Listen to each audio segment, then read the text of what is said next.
Hello, നമസ്കാരം. ദേവലോകം ചാനലിലേക്ക് എല്ലാവർക്കും സ്വാഗതം. കുറേ ദിവസമായി നമ്മൾ ഒന്നിങ്ങനെ സംസാരിച്ചിട്ട്. അപ്പോൾ നിങ്ങൾ കഴിഞ്ഞ ദിവസം ഇട്ടിരിക്കുന്ന വീഡിയോസൊക്കെ നിങ്ങൾ കണ്ടിട്ടുണ്ടാവും. മഴയുടെ videos, cooking videos, day in my ലൈഫൊക്കെ ഞാൻ ഇട്ടിട്ടുണ്ട് വീഡിയോയിൽ. അപ്പം നമ്മളിപ്പോൾ പുതിയൊരു ചാനൽ തുടങ്ങിയിട്ടുണ്ട്. ചാനലിൻ്റെ പേര് ദേവരാഗം എന്നാണ്. ദേവരാഗം ചാനൽ തുടങ്ങിയിട്ടുണ്ട്. അപ്പം നിങ്ങൾ ദേവരാഗം എന്ന് സെർച്ച് ചെയ്ത് നോക്കിയാൽ നിങ്ങൾക്ക് കാണാൻ പറ്റും. യൂട്യൂബിൽ ദേവരാഗം ചാനൽ കാണാൻ പറ്റും. അപ്പോൾ ഈ ദേവലോകം കാണുന്ന ആളുകൾ ദേവരാഗം ചാനലിലൂടെ ഒന്ന് കയറി കാണുക. പ്രകൃതി, അമ്പലങ്ങൾ, അങ്ങനെയുള്ള പോസിറ്റീവായ കാര്യങ്ങളാണ് ദേവരാഗം ചാനലിലേക്ക് നമ്മൾ ഇടാനായിട്ട് ഉദ്ദേശിക്കുന്നത്. നല്ല നല്ല വീഡിയോസൊക്കെ ആയിട്ട് വരും ദേവരാഗം ചാനലിൽ. അപ്പം ദേവലോകം ചാനലും എന്ത് ചെയ്യുന്നുണ്ട്, ഓടുന്നുണ്ട്. അപ്പം എല്ലാവരും ഹാപ്പി ആയിട്ടിരിക്കുന്നു എന്ന് വിചാരിക്കുന്നു.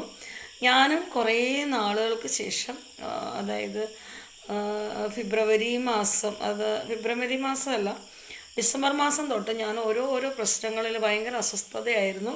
ഫാമിലി പ്രശ്നങ്ങളും അങ്ങനെയൊക്കെ ആയിട്ടുള്ള ഒരുപാട് പ്രശ്നങ്ങൾ എന്ത് ചെയ്തു ഞാൻ നേരിട്ടു. ഇതിനു മുമ്പും ഫാമിലി ഇഷ്യൂസ് ഒരുപാട് ലൈഫിലുണ്ടായിരുന്നു. പക്ഷേ ഞാൻ അതിനെയൊക്കെ അഡ്ജസ്റ്റ് ചെയ്ത് ഞാൻ ഒഴിഞ്ഞു മാറി ജീവിക്കുകയായിരുന്നു. അപ്പോൾ എനിക്കെല്ലാം അറിയാമായിരുന്നു, എല്ലാം മനസ്സിലാക്കുന്നുണ്ടായിരുന്നു.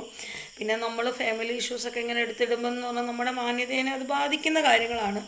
കുറേയൊക്കെ നമ്മൾ മാന്യത നോക്കിയിരുന്നു കഴിഞ്ഞാൽ നമ്മളെന്ത് ചെയ്യും, അടിയിലായി പോകും. കാരണം ഒരുപാട് പ്രശ്നങ്ങളിൽ നമ്മൾ മാന്യതയെ നോക്കിയിരുന്ന് മിണ്ടാതിരുന്ന് നമ്മൾ എന്താ പറയുക ഊമയൊക്കെ ആയിപ്പോയാൽ നമ്മൾ കീഴയിലായിപ്പോവും. അപ്പോൾ നമ്മൾ പ്രതികരിക്കേണ്ട സ്ഥലത്ത് നമ്മൾ പ്രതികരിക്കണം. അത് ഫാമിലിയിലാണെങ്കിലും സുഹൃത്തുക്കളുടെ ഇടയിലാണെങ്കിലും എവിടെയാണെങ്കിലും പ്രതികരിക്കേണ്ട സ്ഥാനങ്ങളിൽ നമ്മൾ പ്രതികരിക്കണം. കാരണം നമുക്ക് ഈ ഭൂമിയിൽ ജീവിക്കുമ്പോൾ നമ്മുടേതായ സ്വാതന്ത്ര്യങ്ങളും നമ്മുടേതായ വ്യക്തിത്വമൊക്കെ ഉണ്ട് നമുക്ക്. അപ്പോൾ നമ്മുടെ വ്യക്തിത്വത്തിനെ ചോദ്യം ചെയ്യുകയും നമ്മുടെ മാനാഭിമാനത്തെ ചോദ്യം ചെയ്യുകയൊക്കെ ചെയ്ത് കഴിയുമ്പോൾ ഒരുപാട് നമ്മൾ കണ്ടില്ല കേട്ടില്ല എന്ന് വെക്കുമ്പം അത് നമ്മുടെ തലയിലോട്ട് എന്ത് ചെയ്യും, കൂടുതൽ കയറി ഇതാകും. അപ്പോൾ അതിനു മുമ്പ് നമ്മൾ ചെയ്യേണ്ട കാര്യങ്ങൾ ചെയ്യേണ്ട സ്ഥലത്ത് എന്ത് ചെയ്യുക. ചിലത് കേട്ടിട്ടില്ലേ, കൂമ്പിലെ അങ്ങ് നുള്ളി വിട്ട് കഴിഞ്ഞാൽ പ്രശ്നമില്ല. അപ്പോൾ അങ്ങനെയൊക്കെ ഒരുപാട് കാര്യങ്ങൾ ഇല്ലായിരുന്നു നിങ്ങൾക്കറിയാം. ഇനി ഞാൻ അതിനെക്കുറിച്ചൊന്നും ഞാൻ പറയുന്നില്ല. അതൊക്കെ പോട്ടെ, അതൊക്കെ എന്തെങ്കിലും ആയിക്കോട്ടെ. നമ്മൾ എന്ത് ചെയ്യാൻ ചീഞ്ഞതിനെ എടുത്ത് തോളിലോട്ട് ഏറ്റിക്കൊണ്ടിരിക്കും തോറും നമ്മൾ എന്ത് ചെയ്യും, ചീഞ്ഞതിൽ സ്മെല്ലും ആവും, നാറ്റവും ആവും, അങ്ങനെയൊക്കെ. അപ്പോൾ അതുകൊണ്ട് നമ്മളതങ്ങ് വിടുക. നമുക്ക് പറ്റത്തില്ലാത്തടത്ത് നമ്മൾ എന്ത് ചെയ്യുക, ഒഴിഞ്ഞു മാറി ജീവിക്കുക. അതാണ് ഞാൻ പഠിച്ചിരിക്കുന്ന കാര്യങ്ങൾ. പിന്നെ ചില കാര്യങ്ങളിൽ അടിച്ചമർത്താനും ഇങ്ങോട്ട് കയറി അറ്റാക്ക് ചെയ്യാൻ വരുമ്പോൾ നമ്മളതിനെ എന്ത് ചെയ്യണം, ചെയ്യേണ്ട നടപടിക്രമങ്ങളുണ്ടല്ലോ, അതനുസരിച്ച് പോവുക. അപ്പോൾ കഴിഞ്ഞ ദിവസങ്ങളിലെല്ലാം എന്താ പറയുക, ഒരുപാട് വേദനകളായിരുന്നു. അപ്പം ഞാൻ അതിൽ നിന്നെല്ലാം, അതായത് എൻ്റെ പ്രതിസന്ധികളിലെല്ലാം എന്തെല്ലാം പ്രശ്നങ്ങൾ ഉണ്ടായിരുന്നപ്പോഴും എന്തെല്ലാം പ്രതിസന്ധികൾ വന്നപ്പോഴും ഞാൻ ആകെ എന്ത് ചെയ്യുക, എനിക്ക് പൂജാ റൂമിനകത്ത് പോലും കയറാൻ പറ്റത്തില്ലാത്ത അവസ്ഥയിൽ എന്ത് ചെയ്തിട്ടുണ്ട് ഞാൻ ഈ കഴിഞ്ഞ ദിവസങ്ങളെല്ലാം ആയിത്തീർന്നതാണ്. പക്ഷേ എന്നെ സപ്പോർട്ട് ചെയ്യുന്ന ഒരുപാട് നല്ല നല്ല ആളുകൾ എനിക്കുണ്ട്. സുഹൃത്ത് ബന്ധങ്ങളാണെങ്കിലും ശാന്തിമാരാണെങ്കിലും ഒക്കെ എനിക്ക് സപ്പോർട്ട് ചെയ്ത് തന്ന, എന്നെ ഈ നിലയിലേക്ക് വീണ്ടും കാണാനായിട്ട് ആഗ്രഹിച്ചത്, ഒരിക്കലും ഞാൻ പുറകോട്ട് പോകാതെയല്ല, ഞാൻ പോസിറ്റീവിലേക്ക് തന്നെ വരണമെന്ന് ആഗ്രഹിച്ചിരിക്കുന്ന ഒരുപാട് പേരുണ്ടായിരുന്നു. അവരൊക്കെ എനിക്ക് എന്ത് ചെയ്തു, സപ്പോർട്ട് ചെയ്ത് തന്നു. പ്രാർത്ഥനയായിട്ടും എന്നെ പേഴ്സണലായിട്ട് കണ്ട് എനിക്ക് ഉപദേശം തന്നു ഒക്കെ ഞാൻ എന്ത് ചെയ്തു, മുൻപോട്ട് പോയി. പിന്നെ ഇതിലൊക്കെ ഇതെന്ന് പറഞ്ഞു കഴിഞ്ഞാൽ കുറേ ദിവസം ഞാൻ എന്ത് ചെയ്തു, വ്രതമായിരുന്നു. രാവിലെ എണീറ്റ് പുള്ളിക്കാരൻ പോയി കഴിഞ്ഞാൽ ഞങ്ങൾ രാവിലെ എന്ത് ചെയ്യുക, ഒരു റസ്ക്കും അല്ലെങ്കിൽ ഒരു ചായയും കുടിച്ചിട്ട് പുള്ളി ജോലിക്ക് പോകും. വൈകിട്ട് വയ്ക്കുന്ന ഭക്ഷണം എന്തെങ്കിലും പുള്ളി കൊണ്ടുപോകും, അല്ലെങ്കിൽ വെളിയിൽ നിന്ന് കഴിക്കും. അങ്ങനെയെല്ലാം കുറേ നാളെ. അത് കഴിഞ്ഞ് ഞാൻ എന്ത് ചെയ്യും, ഈ റസ്ക്കും ചായയും കഴിച്ചിട്ട് എന്ത് ചെയ്യും, ഞാനും അമ്പലത്തിൽ പോവും. അവിടെ നടയിൽ തന്നെ ഇരുന്ന് ഒരുപാട് കാര്യങ്ങൾ അവിടെ തന്നെ ഇരിക്കും. നട അടയ്ക്കുന്നവരെ ഞാൻ അവിടെ ഇരുന്ന് നട അടച്ചതിന് ശേഷമാണ് ഞാൻ തിരിച്ചു പോരുക. അപ്പോൾ അങ്ങനെ കുറേ ദിവസം ഞാൻ എന്ത് ചെയ്തു, ഞാൻ എന്നെ തന്നെ ഓണാക്കി എടുക്കാൻ വേണ്ടി ഞാൻ ശ്രമിച്ചു. അപ്പോൾ എനിക്ക് നിങ്ങളടുത്ത് പറഞ്ഞു തരാനുള്ള ഒരു കാര്യം എന്ന് പറഞ്ഞു കഴിഞ്ഞാൽ, നമ്മൾ ഇപ്പോൾ എത്ര ശത്രുവാണെങ്കിലും എത്ര മിത്രമാണെങ്കിലും എത്ര സുഹൃത്താണെങ്കിലും നമ്മൾ ഒരാളെ ആത്മാർത്ഥമായിട്ട് എന്തെങ്കിലും നമ്മൾ സ്നേഹിച്ചിട്ടുണ്ടെങ്കിൽ അല്ലെങ്കിൽ നമ്മൾ ആ വ്യക്തി നമ്മളെ സ്നേഹിച്ചിട്ടുണ്ടെങ്കിൽ എന്നും ആ വ്യക്തിയുടെ സ്നേഹം മനസ്സിലാക്കി ഇതിനിടയിൽ എന്താ പറയുക, ഇപ്പോൾ കുടുംബ ബന്ധങ്ങളിലാണെങ്കിലും സുഹൃത്ത് ബന്ധങ്ങളിലാണെങ്കിലും ഒരാൾക്ക് ഒരാളെ സ്നേഹിക്കപ്പെടുന്നതോ അല്ലെങ്കിൽ അസൂയ എന്ന് പറയും, അസൂയയ്ക്കും കഷണ്ടിക്കും ഒന്നും എന്ത് ചെയ്തിട്ടില്ല മരുന്ന് ഇതുവരെ മെഡിസിൻ ശാസ്ത്രജ്ഞന്മാരോ അല്ലെങ്കിൽ വൈദ്യശാസ്ത്രമോ ഒന്നും എന്ത് ചെയ്തിട്ടില്ല, കണ്ടുപിടിച്ചിട്ടില്ല. അസൂയ എന്ന് പറയുന്നത് ഒരാൾക്ക് ഒരാൾ നന്നാവുന്ന അല്ലെങ്കിൽ അയാളുടെ നന്മയിൽ അല്ലെങ്കിൽ അയാളുടെ വളർച്ചയിൽ എന്തിലും ആവട്ടെ അതിനകത്ത് കുശുമ്പ്, അതായത് ഇഷ്ടക്കേട് എന്ന് വെച്ചാൽ ആ വ്യക്തിയുടെ അടുത്ത് ഇഷ്ടമായിരിക്കാം, പക്ഷെ അതെന്ത് ഈ ഉള്ളിൻ്റെ ഉള്ളിൽ പുറമേ ഇഷ്ടവും ഉള്ളിൻ്റെ ഉള്ളിൽ ഇഷ്ടക്കേടുമായിട്ട് നിൽക്കുന്ന ഒരു സമ്പ്രദായത്തിനെയാണ് ഈ അസൂയ കുശുമ്പ് എന്നൊക്കെ പറയുന്നത്. ഇതിനൊന്നും മരുന്ന് കണ്ടുപിടിച്ചില്ല. ഇങ്ങനെ വന്നു കഴിഞ്ഞാൽ ഇത് ഉള്ളിൻ്റെ ഉള്ളിൽ ഈ അസൂയ കുശുമ്പ് ഈഗോ ഇങ്ങനെയൊക്കെ വന്നു കഴിഞ്ഞ് കഴിഞ്ഞാൽ അത് ഉള്ളിൻ്റെ ഉള്ളിൽ കിടന്ന് ഭയങ്കരമായ ആ ഒരവസ്ഥയിലേക്ക് എത്തും. നിങ്ങൾക്കറിയാം, പേപ്പറിനകത്ത് നമ്മൾ ഒരു കുടുംബത്തെ മൊത്തം തകർത്ത് കളഞ്ഞിരിക്കുന്ന ജോളിയെക്കുറിച്ച് നിങ്ങൾക്ക് എല്ലാവർക്കും അറിയാം. കാരണം ജോളിയെ കാണുമ്പോൾ സാധാരണ ഒന്നുമില്ല, അങ്ങനെ ഒന്നും ചെയ്യാൻ പറ്റുന്ന ഒരാളായിട്ട് ഒരിക്കലും നമുക്ക് ജോളിയെ തോന്നത്തില്ല. പക്ഷെ ജോളി ഒരു കുടുംബത്തിലുള്ള 5 പേര് എത്ര പേരെ എന്ത് ചെയ്തു വളരെ ടാസ്ക്കായിട്ട് തന്നെ ഏറ്റെടുത്തുകൊണ്ട് വളരെ കൃത്രിമമായിട്ടാണ് എന്ത് ചെയ്ത് ആ കുടുംബത്തിലുള്ള ആളുകളെ എന്ത് ചെയ്തത് കൊന്നു കളഞ്ഞു. എന്തിനു വേണ്ടി? സ്വത്തിന് വേണ്ടിയിട്ട് എന്ത് ചെയ്തു കൊന്നു കളഞ്ഞു. ഇപ്പോൾ ജോളി എന്നിട്ട് എന്ത് ചെയ്തു, ഇതൊക്കെ പിടിക്കപ്പെടില്ല എന്ന് വിചാരിച്ചു. പക്ഷെ 1 by 1 ആയിട്ട് ഓരോന്ന് തെളിയിച്ചു. ജോളി ഇപ്പോൾ എന്ത് ചെയ്യാണ്, ജയിലിലാണ് കഴിയുന്നത്. അപ്പം ഈ അസൂയ കുശുമ്പ് അല്ലെങ്കിൽ സ്വാർത്ഥ കാര്യങ്ങളെല്ലാം കയറി പറ്റിയിട്ടാണ് എന്ത് ചെയ്തത്, ഇങ്ങനെ ഒരു അവസ്ഥയിലേക്ക് എത്തിപ്പെട്ടു. അവസാനം കൊലപാതകത്തിലേക്കായി. അവസാനം സ്വയം ജീവിതം താൻ ചെയ്യുന്ന ഫലം താൻ അനുഭവിച്ചിടും. അതിമോഹ ആപത്ത്. പൊന്മുട്ടയിടുന്ന താറാവിനെ എന്ത് ചെയ്യരുത്, കൊല്ലരുതെന്നുള്ള പല കഥകളും നിങ്ങൾ കേട്ടിട്ടുണ്ടാവുമായിരിക്കും. നിങ്ങളിതൊക്കെ മനസ്സിലാക്കിയെടുത്തോ. ഞാനത് എങ്ങും തൊടാതെ പറയണം എന്താണെന്ന് വെച്ച് കഴിഞ്ഞാൽ അതെങ്ങും തൊടാതെ പറഞ്ഞു പോകണം. അതാണ് അതിൻ്റെ കാര്യങ്ങൾ. അപ്പം നമ്മളെ ജീവിതത്തിലെന്ന് പറഞ്ഞാൽ ഈ ജീവിതം കുറച്ച് നാളേ ഉള്ളൂ. ഒരു ജനനം, ഒരു മരണം. ഈ ജനിച്ച് നമുക്കൊരു തിരിച്ചറിവായി വന്നു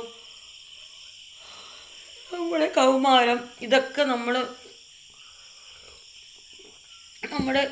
ഓരോ എന്താ പറയുക ഘട്ടങ്ങളും കഴിഞ്ഞ് നമ്മുടേതായ ജീവിതത്തിനൊക്കെ നമുക്ക് ഒരുപാട് ആഗ്രഹങ്ങളും മോഹങ്ങളൊക്കെ കാണും. നമ്മൾ കൂടുതൽ ആഗ്രഹിക്കുന്ന ഒന്നും നമ്മുടെ ജീവിതത്തിൽ എന്ത് ചെയ്യത്തില്ല, വന്നു ചേരത്തില്ല. നമ്മൾ ആഗ്രഹിക്കുന്നതിന് വിപരീതമായിട്ടാണ് എന്ത് ചെയ്യുന്നത്, എല്ലാ കാര്യങ്ങളും വന്നു ചേരത്തുള്ളൂ.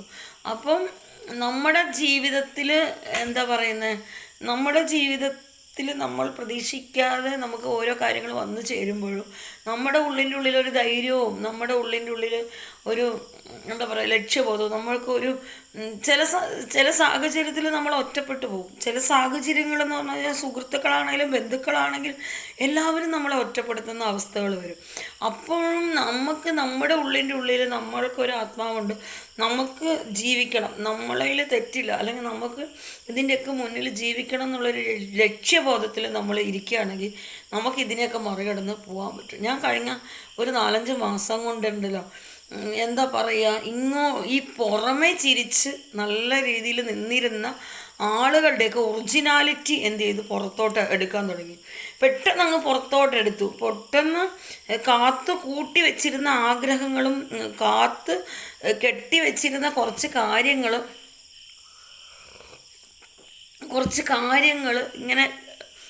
ഇങ്ങനെ കൂട്ടി വെച്ചിരുന്നു. അതൊക്കെ എനിക്ക് മനസ്സിലായിരുന്നു. എനിക്കിതെല്ലാം പൂജാ റൂമിനകത്ത് ഒരുപാട് നാളുകൾക്ക് മുമ്പ് മനസ്സിലായ കാര്യങ്ങളാണ്. പിന്നെ അതെല്ലാം എനിക്ക് കറക്റ്റാണെന്ന് എനിക്ക് മനസ്സിലാക്കിയപ്പോഴാണ് ഞാൻ അതനുസരിച്ച് എന്ത് ചെയ്തു, ഒഴുക്കിനെതിരെ ഞാൻ നീന്തി കഴിഞ്ഞപ്പോൾ ഇത്രയും വലിയ വിഷമുള്ള പാമ്പ് അത് മൂർഖനാണെങ്കിലും സഹിക്കുക. രാജവെമ്പാലയായാൽ എന്ത് പറ്റും? രാജവെമ്പാലയ്ക്ക് മൂർഖനെ കഴിഞ്ഞും കൂടുതൽ വിഷമാണ്. അപ്പോൾ ആ രാജവെമ്പാല എന്ത് ചെയ്ത് തല പൊക്കി അതിൻ്റെ കീഴയിൽ കുറച്ച് എന്ത് ചെയ്തു മൂർഖൻ കുഞ്ഞുങ്ങളും രാജവെമ്പാല കുഞ്ഞുങ്ങളെല്ലാം കൂടെ എന്ത് ചെയ്തു തല പൊക്കി എന്ത് ചെയ്തു അട്ടകലാശം നടത്തി. അവസാനം എന്ത് ചെയ്തു, അവർ തന്നെ പെട്ടുപോയി. അവസാനം എന്ത് ചെയ്തു, അവരുടെ കാൽക്കുലേഷനൊക്കെ തെറ്റിപ്പോയി. അവർ വിചാരിച്ചു വിചാരിച്ച കാൽക്കുലേഷനിൽ അവർക്ക് എന്ത് ചെയ്യാൻ പറ്റില്ല, എത്താൻ പറ്റിയില്ല. അവർ എന്ത് ചെയ്ത്, വലിയ മോഹം എന്ത് ചെയ്ത്, ഇപ്പോൾ എന്ത് ചെയ്യണം, എനിക്ക് കാറ് വാങ്ങണം, എനിക്ക് ബംഗ്ലാവ് പണിയണം, എനിക്ക് വലിയ രാജകുമാരിയെ എൻ്റെ വീട്ടിൽ കൊണ്ടുവരണം എന്നെല്ലാം വിചാരിച്ചപ്പോഴും മുകളിലിരിക്കുന്ന ദൈവം കൂടെ വിചാരിക്കണം. കാറ് വരണമെങ്കിലും ബംഗ്ലാവ് വരണമെങ്കിലും രാജകുമാരിയൊക്കെ വരണം എന്ന് വിചാരിച്ചാൽ മുകളിലിരിക്കുന്നത് നിങ്ങളും വിചാരിക്കുന്ന ഞാനും വിളിക്കുന്ന ആ ദൈവം എന്ന് പറയുന്ന പ്രപഞ്ചത്തിലൊരു ശക്തിയുണ്ട്. ആ ശക്തി വിചാരിക്കണം ഇതെല്ലാം സംഭവിക്കണമെങ്കിൽ. അപ്പോൾ ഇവരുടെ കാൽക്കുലേഷനൊക്കെ അവിടെ പൊളിഞ്ഞു, എല്ലാം പൊട്ടി. 8 നില പൊട്ടി. എന്ത് ചെയ്തു, വിചാരിച്ച മോഹങ്ങളെല്ലാം 8 നില പൊട്ടി. മകനെ ഇങ്ങോട്ട് വരുത്തി, മകനെയും കൊണ്ട് നല്ലൊരു പെണ്ണ് കെട്ടിക്കാമെന്ന് വിചാരിച്ചു, അതും പൊളിഞ്ഞു. ദേണ്ട കിടക്കണം. ഭർത്താവും പോയി, ഭർത്താവിനെ കൊന്നു. അതിമോഹ ആപത്ത്. പൊന്മുട്ട ഇടുന്ന താറാവിനെ കൊന്നു. ഇപ്പോൾ പൊന്മുട്ടയില്ല, താറാവും ഇല്ല, ഒന്നുമില്ലാത്ത ഗതിയായി. അതിനിടയിൽ എന്ത് ചെയ്യുന്നു, ഇതിൻ്റെ എല്ലാം ദേഷ്യം തീർക്കണം ആരോടാണ്? എന്നോടാണ്. എവിടെ എന്നോട് എവിടെ തീർത്ത? എന്താ പറയുക, മതം അങ്ങനെയല്ലല്ലോ. ഈ കാട്ടാന ഇങ്ങനെ കാട്ടിനകത്ത് ഇങ്ങനെ ആവസിച്ചിങ്ങനെ നിൽക്കുമ്പോൾ നാട്ടാന ഇറങ്ങി വന്നാൽ കാട്ടാനയ്ക്ക് എന്ത് പറ്റാനാ? കാട്ടാനയുടെ ശക്തിക്ക് നാട്ടാനയും കൊണ്ട് വല്ലാൻ പറ്റുമോ? നാട്ടാന മെരുങ്ങി ഇങ്ങനെ ഇരിക്കുവാണ്. കാട്ടാന എന്ന് പറയുന്നത് മതം പൊട്ടി നിൽക്കണതാണ്. അപ്പം ഇതൊന്നും നടപടിയായില്ല. കാര്യങ്ങളൊക്കെ അങ്ങനെ അങ്ങ് ആയിപ്പോയി. ഇപ്പം എങ്ങനെയായാലും ഇപ്പം എല്ലാം ചിന്തിക്കുന്നുണ്ടാവും. കാരണം കാർന്നപ്പാടുള്ള സമയത്ത് എന്ത് ചെയ്യും, വിറകെല്ലാം കൊത്തി കീറി അടുപ്പിൻ്റെ കീഴിൽ കൊണ്ടിട്ട് കൊടുക്കും, അടുപ്പിൻ്റെ കരയെ കൊണ്ടെത്തിച്ചു കൊടുക്കും. ഇനിയാണ് അനുഭവിക്കാൻ പോകണം. ഇനി ആര് കൊത്തും ആര് കീറും? ജോസിന് വിറക് കീറാൻ അറിയുമെന്ന് എനിക്കറിയത്തില്ല, അവന് റബ്ബർ വെട്ടേ അറിയത്തുള്ളൂ.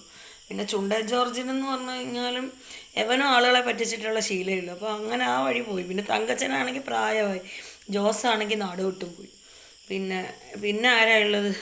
പിന്നെ ഉണക്ക ജിതിനും വിൽസനൊക്കെ. വിൽസനാണെങ്കിൽ ഒരു ആരോഗ്യം പോലും ഇല്ല. അവനാണെങ്കിൽ മറ്റേ എന്താ പറയുക, ഏത്തവാഴയുടെ പൊങ്ങ് തടി പോലെയാണ് ഇരിക്കുന്നത്.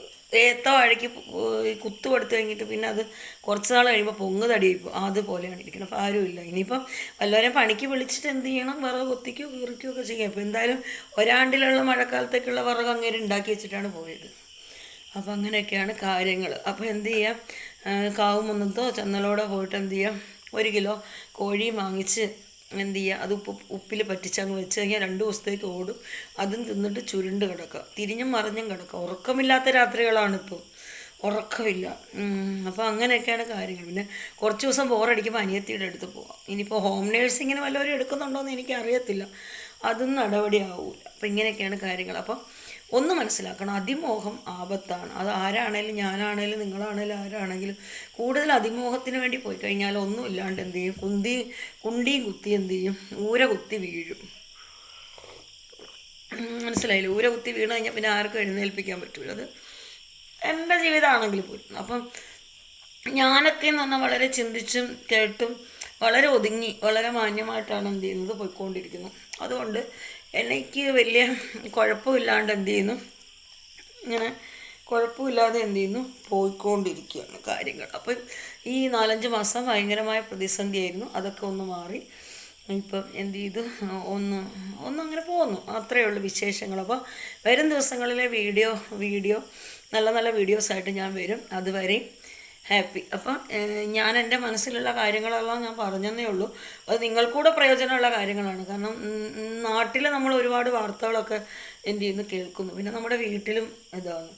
പിന്നെ ഈ മക്കൾ ഉണ്ട് പോലും, അല്ലെങ്കിൽ ഭർത്താവ് നോക്കും, മക്കൾ നോക്കും, സഹോദരൻ നോക്കും, സഹോദരി നോക്കും, ബന്ധുക്കൾ നോക്കും. അങ്ങനെ ആരും ആരെയും നോക്കില്ല. നമുക്ക് ആരോഗ്യമുണ്ടോ, നമുക്ക് ഹെൽത്താണോ, നമ്മളെ കയ്യിൽ കാശുണ്ടോ, എല്ലാവരും കാണും. നമ്മൾ ഹെൽത്തി അല്ലേ, 2 ദിവസം കിടപ്പാണോ, കാശില്ലേ, ആരും കാണില്ല. ഈ ഒരു മർമ്മം നമുക്ക് മനസ്സിലാക്കിയിരുന്നു കഴിഞ്ഞാൽ നമ്മൾ ഒരുപാട് കാര്യങ്ങൾ ചിന്തിക്കണം, ഒരുപാട് നമ്മളെ തന്നെ കെയർ ചെയ്ത് മുന്നോട്ട് പോകാനായിട്ട് പഠിക്കണം നമുക്ക്. പിന്നെ ഇതെല്ലാം കൂട്ടിപ്പറക്കി വെച്ചാലും വരാനിരിക്കുന്നത് വഴിയിൽ എന്ത് ചെയ്യത്തില്ല, തങ്ങില്ല. അപ്പോൾ അങ്ങനെയൊക്കെയാണ് കാര്യങ്ങൾ. കാലവർഷം ഇങ്ങനെ കെടുതികളൊക്കെ നടന്നുകൊണ്ടിരിക്കുന്നുണ്ട്. ഇന്ന് കുറച്ച് മഴയുടെ തോർച്ചയൊക്കെ കുറവുണ്ടായിരുന്നു. അപ്പോൾ അങ്ങനെയൊക്കെ പോയിക്കൊണ്ടിരിക്കുന്നു. അപ്പോൾ എല്ലാവർക്കും നല്ലത് വരട്ടെ എന്ന് ഈശ്വരനോട് പ്രാർത്ഥിക്കുന്നു.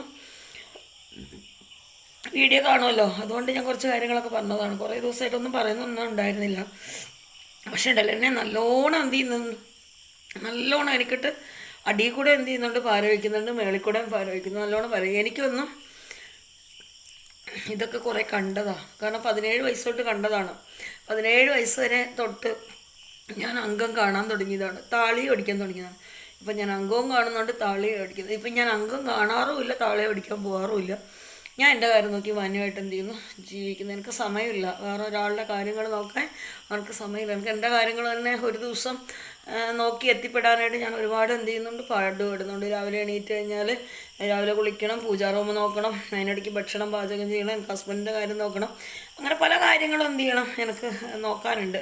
അപ്പോൾ അതിനിടയിൽ എനിക്ക് ഇതിനൊന്നും സമയമില്ല. ഞാനെല്ലാം എന്ത് ചെയ്ത് എല്ലാം ഞാൻ ആവശ്യമില്ലാത്ത പായലിനെല്ലാം എന്ത് ചെയ്ത് കോരിക്കളഞ്ഞ് ഇപ്പോൾ വെള്ളം തെളിഞ്ഞുകൊണ്ടിരിക്കുകയാണ്. അതുകൊണ്ട് ഇനി അത് കലങ്ങാതെ മുന്നോട്ട് പോകാൻ തന്നെ ഞാനും തീരുമാനിച്ചിരിക്കുകയാണ്. വെള്ളം തെളിഞ്ഞുകൊണ്ടിരിക്കുന്നേ ഉള്ളൂ. ഞാൻ ചായ ഉണ്ടാക്കി വെച്ചിട്ടാണ് വീഡിയോ കുടിച്ചത്. അപ്പോൾ അത് തണുത്ത് പോകും, അതുകൊണ്ടാണ് ഇടയ്ക്ക് കുടിക്കണത്. അപ്പോൾ എല്ലാവർക്കും നല്ലൊരു ദിവസം, നല്ലത് വരട്ടെ എന്ന് പ്രാർത്ഥിക്കുന്നു. വരും ദിവസങ്ങളിൽ നമുക്ക് നല്ല നല്ല വീഡിയോ ആയിട്ട് വീണ്ടും കാണാം. ബൈ.